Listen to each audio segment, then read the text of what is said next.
একদিনের ভ্রমণে আমরা চট্টগ্রাম থেকে এসেছিলাম রাঙামাটি। রাঙামাটি এসে আমরা প্রথমে যাই ঝুলন্ত ব্রিজে। ঝুলন্ত ব্রিজ দেখা শেষে এখন আমরা যাচ্ছি রাঙামাটির আরও একটি পর্যটন স্পট পলুয়েল পার্কে। আর ঝুলন্ত ব্রিজের এখান থেকে পলুয়েল পার্কের সিএনজি ভাড়া 100 টাকা রিজার্ভ। রাঙামাটির পলুয়েল পার্ক, আপনারা যদি রাঙামাটি ভ্রমণে এখানে রাতে থাকতে চান থাকতে পারবেন। এখানে কটেজের ব্যবস্থা আছে। থাকার জন্য কত টাকা খরচ সেই সম্পর্কে ইনফরমেশন একটু পরে আপনাদেরকে জানাবো। রাঙামাটির পলুয়েল পার্কে, যেখানে এন্ট্রি ফি হচ্ছে 40 টাকা করে। আমরা এখন পার্কের ভিতরে প্রবেশ করব। এখানে আরও অনেকগুলো রাইড আছে।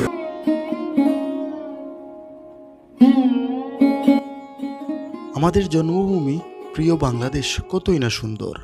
বাংলাদেশের সৌন্দর্যগুলো ভ্রমণ করলে খুব কাছ থেকে দেখা যায় আর বোঝা যায় আসলে বাংলাদেশ কতই না সুন্দর। বন্ধুরা, রাঙামাটি এসে রাঙামাটির সৌন্দর্যগুলো দেখে অনেক বেশি ভালো লাগলো। এই পলুয়েল পার্কের ভিতরটা আসলেই খুবই চমৎকার।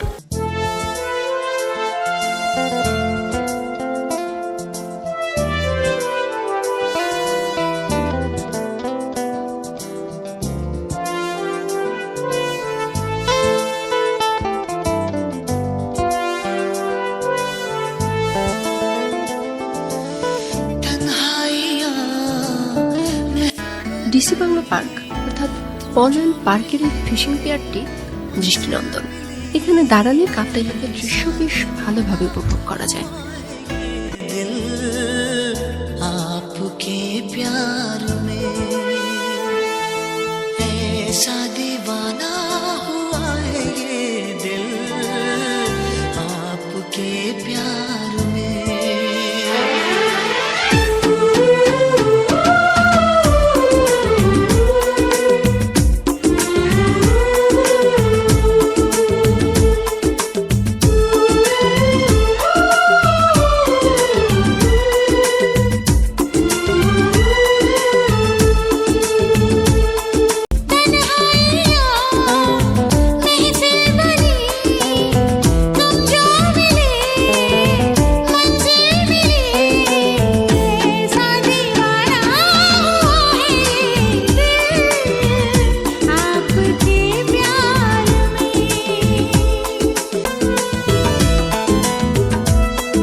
একেবারে শেষ প্রান্তে তৈরি করা হয়েছে দেশের প্রথম লাভ পয়েন্ট।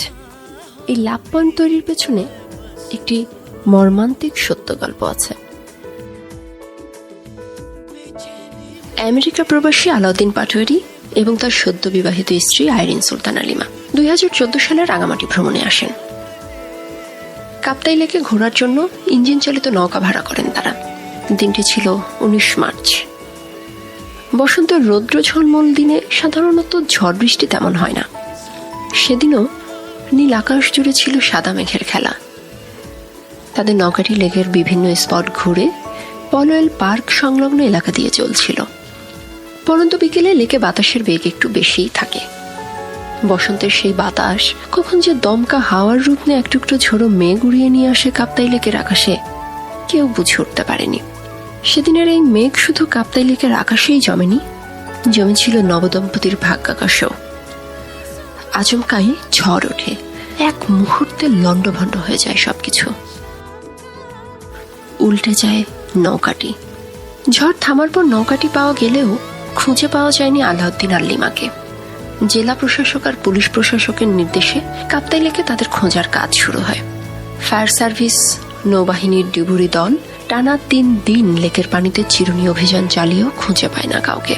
একে অপরকে জড়িয়ে ধরা অবস্থায় ছিল তাদের মৃতদেহ। ঝড়ের পূর্বাভাসে হয়তো দুজন দুজনকে যেভাবে আগলে রেখেছিলেন, মৃত্যুর পরেও দুজন একইভাবে সাথে ছিলেন। ডিসি বাংলো পার্ক এলাকায় তাদের স্মরণে একটি স্মৃতিচিহ্ন তৈরির পরিকল্পনা করা হয়। এই পরিকল্পনা থেকেই দেশের প্রথম লাভ পয়েন্ট স্থাপনা তৈরি করা হয় এখানে।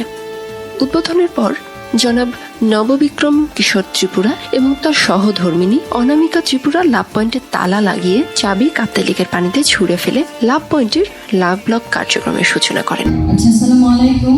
সবাই অনেক শুভেচ্ছা জানাচ্ছি। সবাই মনে হচ্ছে একটু ব্যস্ত আছেন, তাই নাকি?